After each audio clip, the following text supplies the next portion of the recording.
assistindo esse vídeo, queria desejar a todos um excelente dia, um bom dia, certo? Como vocês já sabem, meu nome é Celso Lucas e eu sou professor de ciências de vocês, certo?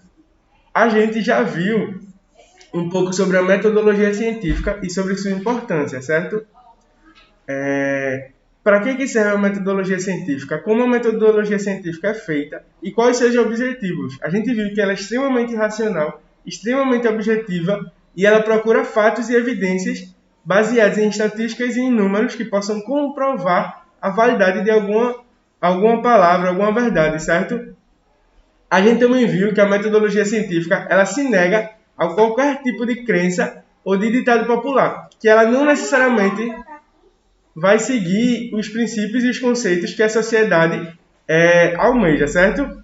Depois, a gente estudou um pouco sobre a física e a sua história e sua importância. Quando foi que surgiu a física, áreas da física, e tudo isso a gente viu na aula passada, certo? A gente viu que existe a óptica, que vai estudar os fenômenos ópticos, certo? Os fenômenos relacionados à lente, à visão e etc. A gente viu a termometria, que vai estudar fenômenos de calor, de temperatura, de aquecimento, de dilatação, certo? A gente viu que existe a ondulatória, que vai estudar os fenômenos de onda, desde as ondas dos mares até as ondas sonoras, por exemplo. Tem a cinemática, que vai estudar os movimentos, certo? Tem a física quântica, que vai estudar as menores partículas que o ser humano conhece, certo? E hoje a gente vai começar a estudar um pouco sobre a química. O tema da aula de hoje é Introdução ao Estudo da Química, certo? Então, a química vai ser a ciência que vai estudar os materiais, suas composições e suas propriedades, certo? Mas principalmente, frisem bem essa palavra aqui, principalmente suas transformações sofridas na matéria, certo? Por exemplo, quando a gente acende um fósforo numa caixa de fósforo, certo? A gente está transformando a substância que tem na cabeça do fósforo em fogo. Isso é uma transformação da matéria. Por quê? Ela passa a ser deixa de ser uma propriedade química e passa a ser o calor, certo? E a química também vai estudar as variações de energia que acompanham essas transformações.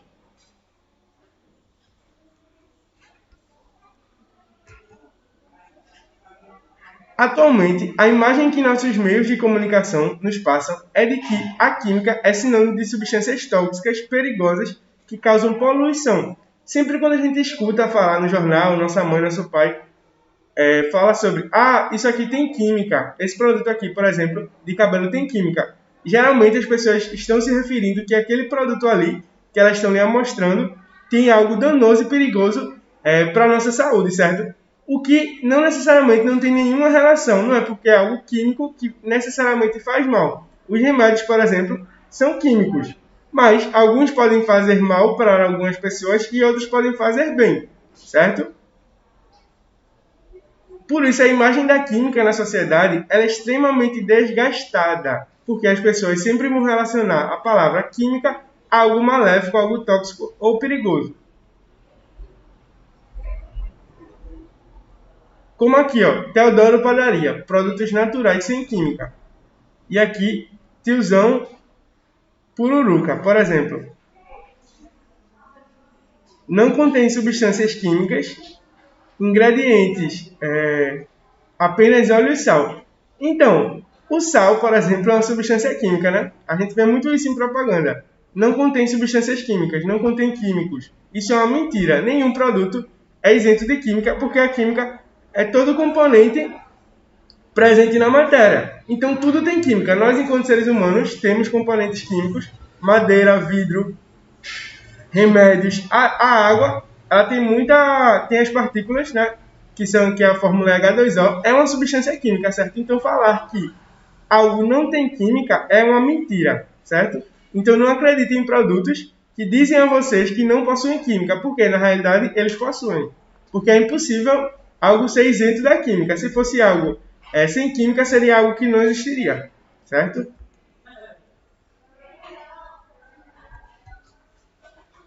E a expressão produtos naturais sem química não contém substâncias... Bom dia! substâncias químicas passam a ideia de um alimento saudável que não prejudicam a saúde, certo?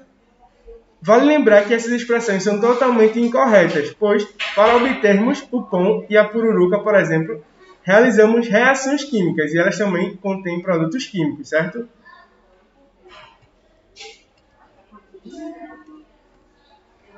Vale lembrar que são expressões totalmente incorretas, certo? É importante ressaltar isso para que vocês tenham consciência que são expressões erradas. E a química, desde o seu nascimento, contribui enormemente para o bem-estar e o progresso da humanidade, pois ela vai estar presente em tudo o que nos rodeia, como o ar, os alimentos, os remédios, as embalagens, as construções e etc. Ela não contamina, nem envenena, nem corrompe os produtos. Aqueles que dela fazem mau uso e que são os responsáveis por esse efeito, certo?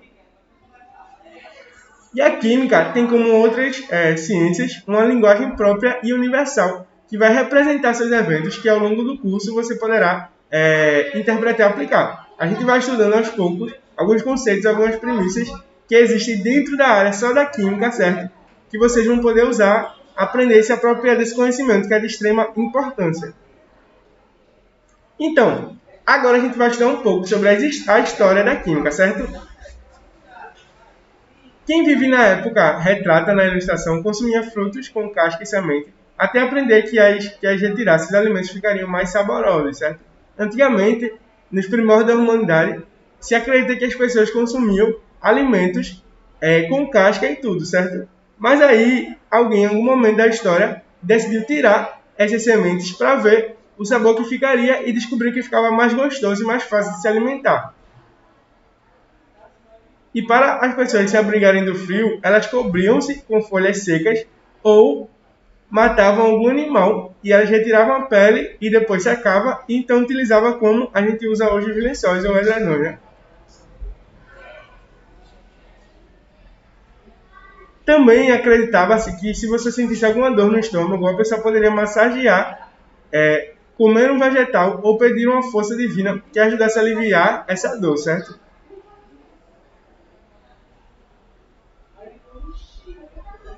Mas e aí, imagina se essas pessoas nessa época tivessem um braço quebrado, por exemplo.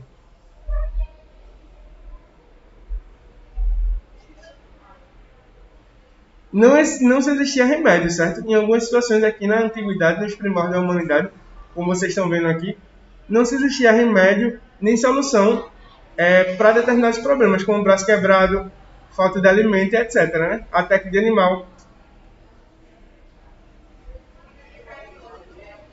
E o principal domínio da química vem a partir do domínio do fogo.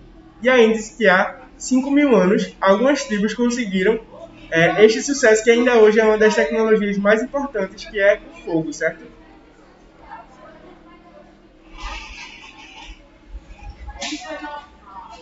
E o fogo, ele não só dava luz e calor durante a noite, ele também ajudava a proteger contra animais selvagens e também permitia a preparação de comida cozida.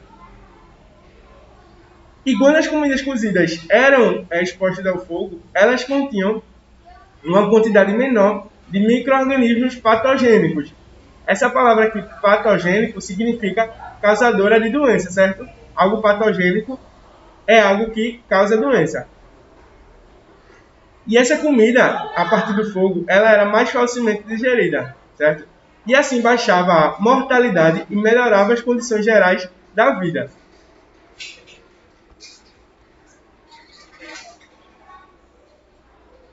E desde esse momento existe uma relação muito intrínseca, muito unida entre a cozinha e a química, certo? Porque a partir da cozinha a gente vai ter vários princípios e várias utilizações dos conceitos de química, certo?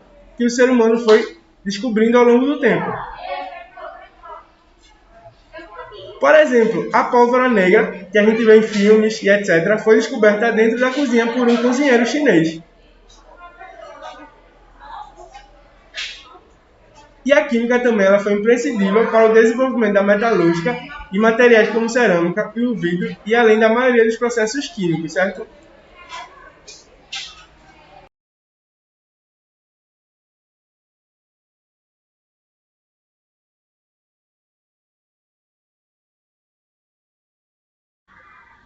Então, dando continuidade à aula, a gente agora vai um pouco sobre as raízes históricas, ou seja, os grandes nomes que desenvolveram a química, certo? A gente primeiro vai ver Tales de Mileto, que viveu entre 624 a 548 a.C. E ele acreditava que tudo era água, que a água era a base para se realizar e poder existir todas as coisas, certo? Tales de Mileto acreditava nisso, na água. Já Anaximenes de Mileto acreditava que tudo provinha do ar e que a base da vida e de todas as outras coisas eram provenientes do ar, certo? Já Xenofon de Colefon acreditava que o que dava vida e o que formava as coisas era a junção de água mais terra. E ele acreditava que todas as coisas, inclusive o próprio homem, são formados de terra e água. Empedocles, ele acreditava que a vida e todas as outras coisas existiam a partir da junção dos 4 elementos, da terra, água, ar e fogo, certo? O ser humano, desde a antiguidade, ele sempre vai se questionar sobre o que é feito o mundo em que vive, certo? O que vai formar a vida e o que vai fazer com que a gente possa existir. No século V a.C., os filósofos, Empedocles, por exemplo, imaginou que toda a matéria era formada por 4 elementos, água, terra, fogo e ar. E a junção desses 4 elementos se dava a vida e todas as outras coisas. 400 anos antes de Cristo, filósofos gregos como Leucipo e Demócrito, eles propuseram que toda a matéria era constituída por pequenas partículas indivisíveis denominadas de átomo, certo?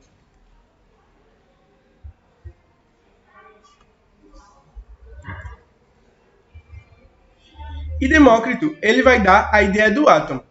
Átomo, do grego, significa a não parte. O A, antes da palavra, é um radical de negação. E tomo significa parte. Então, átomo, a não parte, certo? Demócrito, ele começou a pensar da seguinte forma. Se eu quebrar uma pedra, eu vou quebrar, e vai chegar um momento que ela vai ser inquebrável, ou seja, ela vai ser indestrutível. E essa partícula que vai ser indestrutível, que eu não vou conseguir mais quebrar, ele deu o nome de átomo.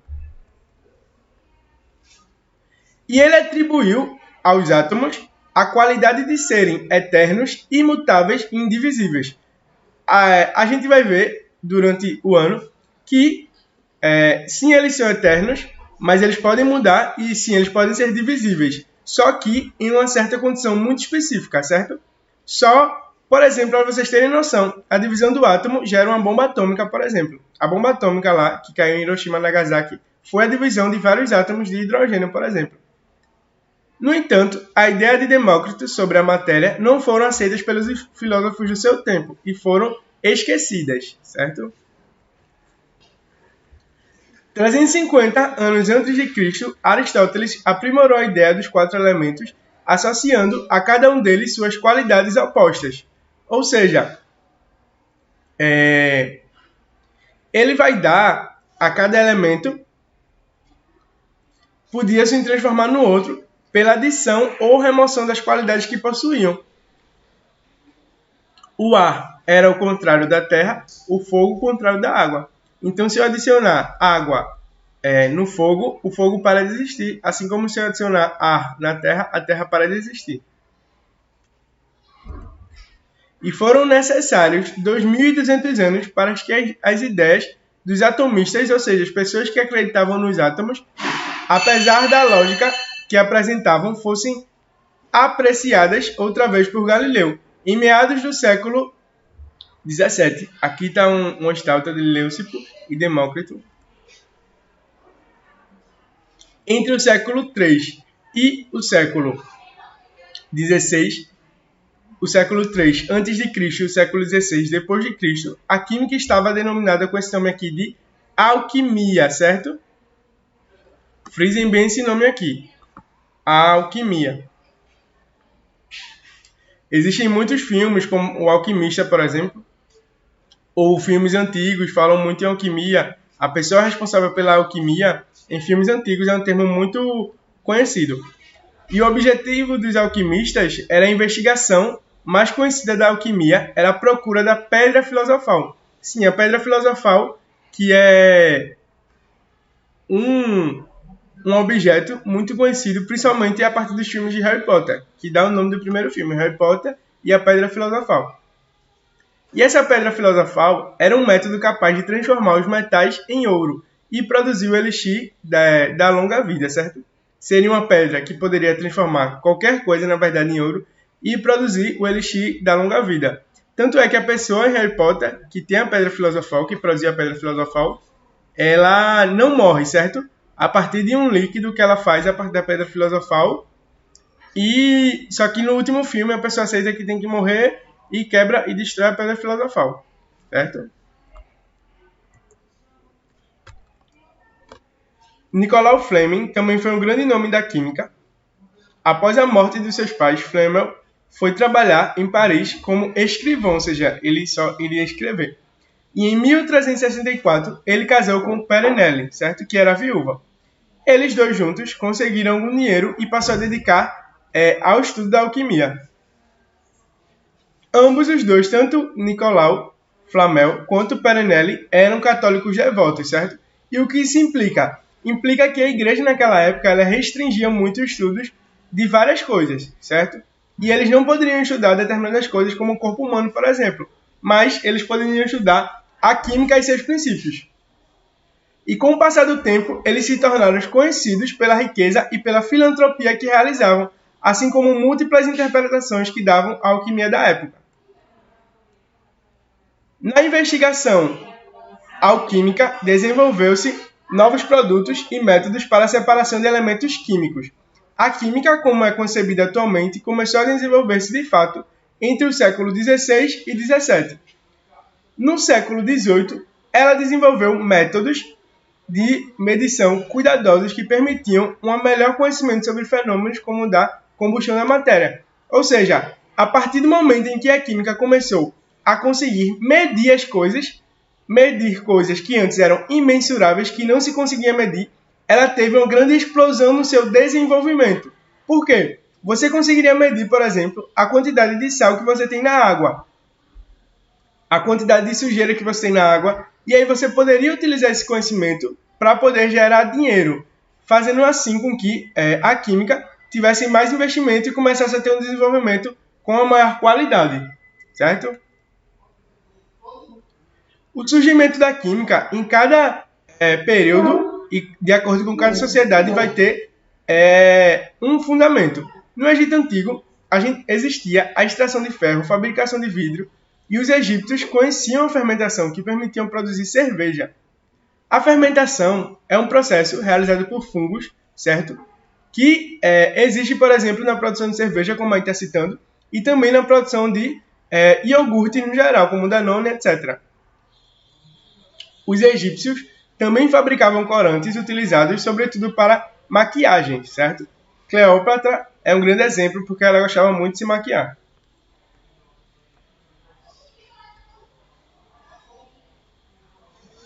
Na China, a gente tem a fabricação de porcelanas para a utilização da pólvora, certo? Vocês lembram que a pólvora ela foi descoberta na cozinha. Aqui está um exemplo da Grande Muralha da China.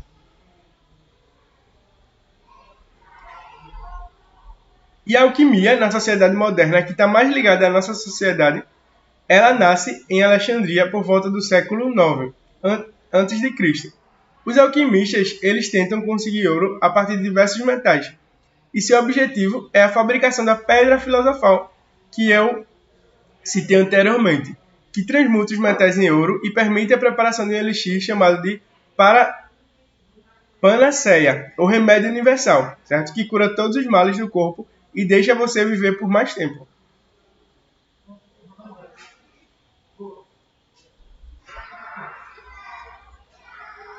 Na Idade Média, a civilização árabe ela vai ter alquimistas muito brilhantes, que procuram ouro e trabalham sobre outros materiais, como, por exemplo, o ácido nítrico, e aperfeiçoam a destilação. O ácido nítrico ele é usado hoje em grande escala em carros e aperfeiçoam a destilação. A destilação também é usada hoje em grande escala, a destilação é capaz de separar líquidos que estão juntos, certo?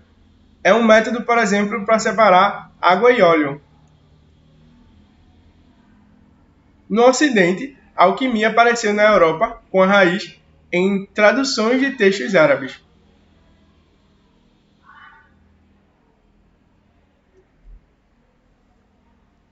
No século XVI, existia um grande nome chamado Paracelsus.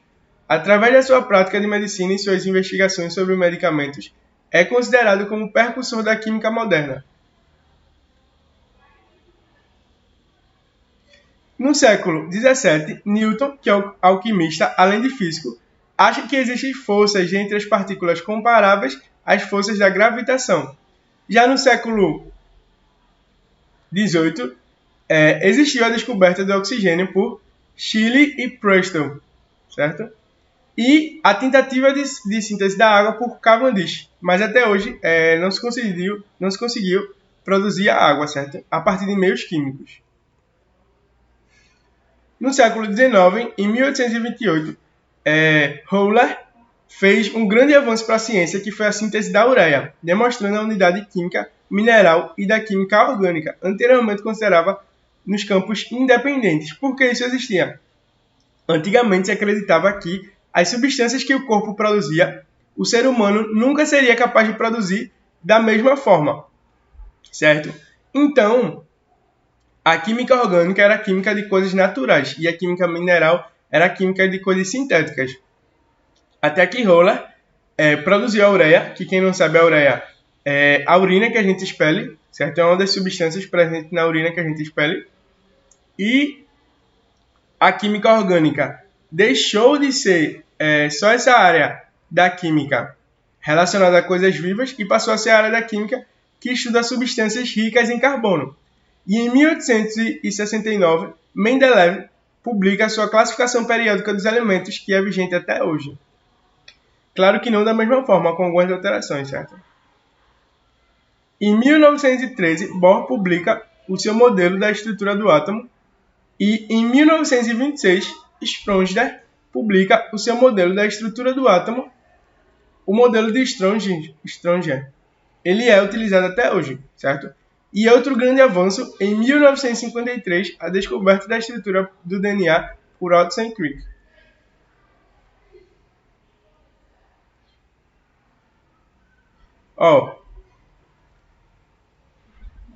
A gente vai analisar agora o texto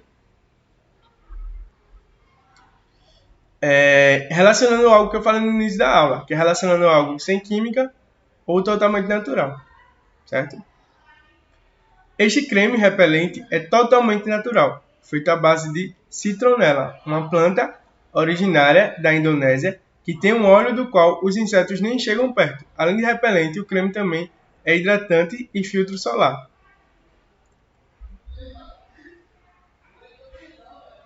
Existe uma música química de Legião Urbana, né? Ela sintetiza o sentimento da parte considerável dos estudantes em relação à química estudada nas escolas do ensino médio fundamental. E em tempos dessa geração saúde, da nossa geração que preconiza muito a saúde para ser exposta em rede social, por exemplo, a química é considerada um grande vilão, porque tudo que a gente diz que tem química é algo negativo.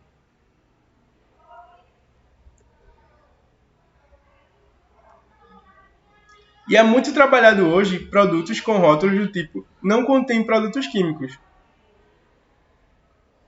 E é muito comum a gente ver hoje dos nossos pais, dos nossos avós, de não coma isso, é pura química. Só que tudo é química, né? Tudo ao nosso redor tem componentes químicos.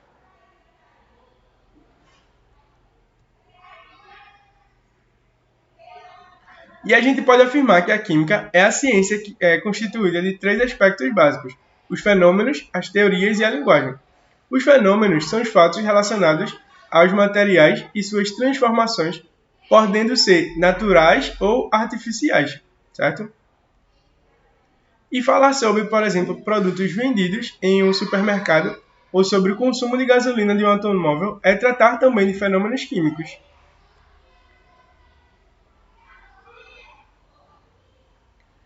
O que nos mantém vivo é o conjunto de substâncias químicas que constituem os alimentos que consumimos diariamente, como aminoácidos, carboidratos, sais minerais, proteínas e vitaminas, que a gente viu na aula sobre alimentação saudável, sejam eles obtidos diretamente da natureza ou não.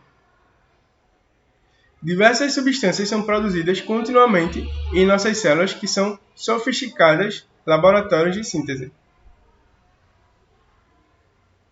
E ao a gente discutir as questões preliminares, podemos constatar que, no dia a dia, utilizamos um número considerável de diferentes materiais.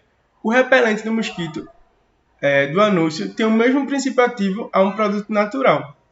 Um óleo extraído de citronela, por exemplo, tem de técnicas... O óleo extraído pela citronela só existe a partir de técnicas desenvolvidas pela química. E esse óleo extraído da citronela, ele é constituído de mais de uma substância química, certo? E agora a gente vai fazer alguns exercícios. O primeiro, a teoria atomística começou a ser edificada por volta do 5º século a.C. pelos filósofos. Os principais nomes são Leucipo e Demócrito, certo? Assinala a alternativa que indica o filósofo que aprimorou a ideia dos 4 elementos, associando a cada um 2 das 4 qualidades, seco, úmido, quente e frio. Quem fez isso foi Aristóteles. Obrigado pela aula e até a próxima.